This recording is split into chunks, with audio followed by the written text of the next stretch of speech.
Good morning student, मैं गणेश राठौड़ श्री उमा विद्या मंदिर हाटुकलिया से। आज हम अगला वीडियो लेकर आए हैं जिसमें बरखा गीत के माध्यम से बताया गया है। कवि ने जो इस पद्यांश में बताने का प्रयत्न कवि कर रहा है, जिस प्रकार से वर्षा ऋतु का वर्णन और बांसुरी की चेष्टा का वर्णन बताने का प्रयत्न किया गया है।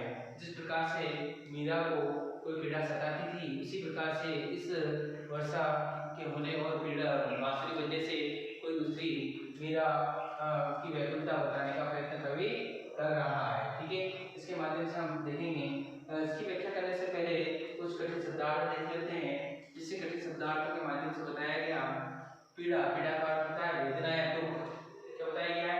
पीड़ा, पीड़ा का अर्थ क्या होता है? वेदना या दुख। यह बताने का प्रयत्न किया गया, जो शब्द होने यहाँ से लिया गया है। ठीक है, पीड़ा। विकल, विकल का अर्थ क्या होता है? व्याकुल होना या बेचैन होना। विकल का अर्थ क्या बताया गया है? बताया गया है व्याकुल होना या बेचैन रहना या होना। जो विकल शब्द हमने यहाँ से लिया गया है। ठीक है, दुलारा, दुलारा का शब्द होता है स्नेह या देना, है ना। दुलारा मतलब स्नेह देना, है ना। दुलारा मतलब जो कविता को हार ले, स्नेह देना या प्रेम करना, स्नेह दुलारा का अर्थ ये बनता है। ठीक है, दुलारा जो शब्द हमने यहाँ से लिया गया था।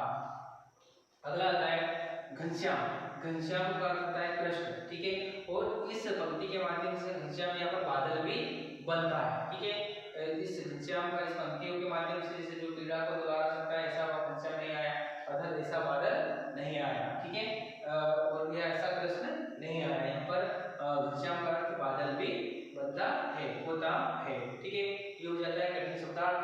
कठिन शब्दार्थ के बाद हम देखेंगे इसका संदर्भ करते हैं। संदर्भ में देखते हैं तो संदर्भ में क्या बताया है? जिस पंक्ति के माध्यम से जो कविता रहती है, कविता है, पाठ का नाम लिखना होता है और उसके रचयिता का नाम, इस प्रकार से इसमें हमने लिखा गया है। प्रस्तुत पद्यांश हमारे पाठ्यपुस्तक वासंती के बरखा गीत से लिया गया है और उसके कवि श्री रमानाथ अवस्थी जी है। ठीक है, रमानाथ अवस्थी जी के द्वारा यह गीत लिखा गया है, जो बरखा गीत। अगला आता है प्रसंग। प्रसंग में क्या, जो मुख्य बात इस पंक्ति में दे रखा है वही को प्रसंग में लिखना होता है। तो प्रसंग में बताया गया इस प्रकार से, प्रस्तुत पद्यांश में बताया गया है कि कवि की पीड़ा को शांत करने वाली वर्षा न आने की निराशा व्यक्त की गई है। ठीक है, वर्षा हो रही है परंतु जो कवि के मन में जो पीड़ा है उसको शांत नहीं वो वर्षा कर पाई है, वो वर्षा अभी तक नहीं आई है। इस प्रकार से यह प्रसंग हो जाता है। प्रसंग के बाद आती है व्याख्या। ठीक है, व्याख्या करने से पहले हम विशेष देख लेते हैं। विशेष में क्या बताया गया है?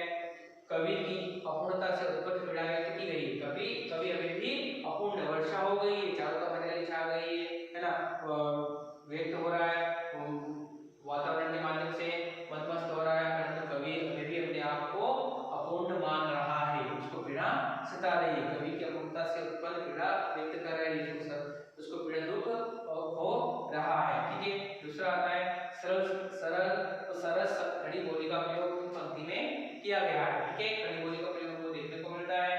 साथ में तीसरा आता है अनुप्रास, पुनरुक्ति, प्रकाश, अलंकार का प्रयोग इन पंक्ति में किया गया है। ठीक है, ये हो जाता है विशेष। विशेष के बाद आती है व्याख्या। व्याख्या हम कर लेते हैं। व्याख्या में क्या बताया गया है?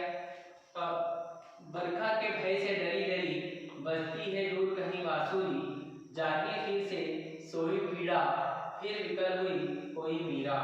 जो पीड़ा को दुलारा सकता ऐसा घनश्याम नहीं आया, ऐसा घनश्याम नहीं आया। अर्थात कवि क्या गया पंक्ति के माध्यम से जैसे बताने का प्रति, बरखा के भय से डरी डरी बजती है दूर कहीं बांसुरी।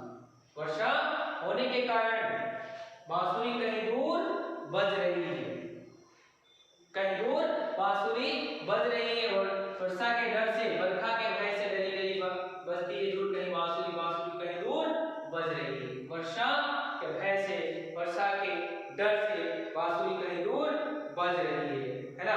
वर्षा के डर से भ्रमित वंशी कहीं दूर बज रही है। वंशी की ध्वनि सुनकर मन की आगे कवि क्या कह रहा है कि वंशी की ध्वनि के माध्यम से बजती दूर कहीं बांसुरी, जागी फिर से कोई सोई पीड़ा, फिर विकल हुई कोई मीरा।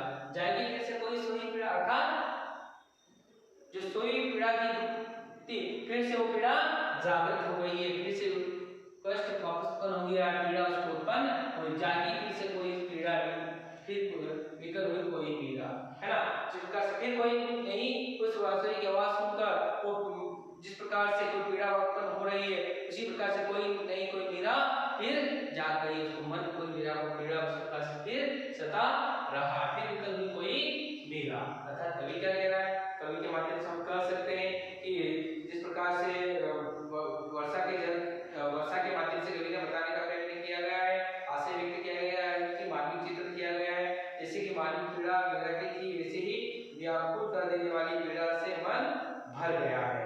इस मानविक पीड़ा को जो समझ पाता है ना, जिस कवि कह रहा है स्नेह के माध्यम से, जागृत जिससे सोई पीड़ा फिर विकल कोई मीरा, इस प्रकार से कह सकते हैं पंक्ति के माध्यम से कि जिस प्रकार से मीरा की पीड़ा थी वैसी कोई उससे मीरा उत्पन्न हो गई है, उसकी पीड़ा उसको सता रही, जब जो पीड़ा को बुला सकता ऐसा घनश्याम नहीं आया, अर्थात जो मेरी पीड़ा को हर ले, स्नेह दे दे, ऐसा कोई घनश्याम नहीं आया, अर्थात ऐसा प्रश्न नहीं आया, ऐसा कोई बादल नहीं आया, अर्थात ऐसा वर्षा तो हो रही है, पर जो कवि की वेदना जो अपूर्णता व्यक्त कर रहा है, कवि की मान जो पीड़ा को बुला सकते, मेरी पीड़ा को दूर कर सकते, इसने मुझे दे सकते, ऐसा कोई घनश्याम या प्रश्न या कोई बादल नहीं आया है, ऐसा कवि कहने का व्यक्त कर रहा है। ठीक है, इस प्रकार से इस पद्यांश की पूर्ण व्याख्या पूर्ण हो जाती है।